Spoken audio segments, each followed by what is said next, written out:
The U.S. military launches strikes in Syria after 2 American soldiers were killed. New video shows American weapons flying over the country. Defense Secretary Pete Hegseth is calling it a, quote, declaration of vengeance.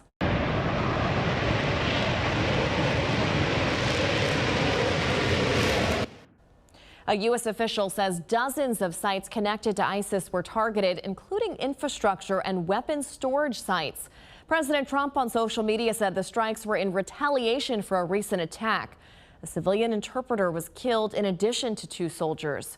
U.S. officials say partner nations, including Jordan, joined the U.S. in the strikes. Syria says it remains committed to fighting ISIS and to make sure the group has no safe haven in the territory.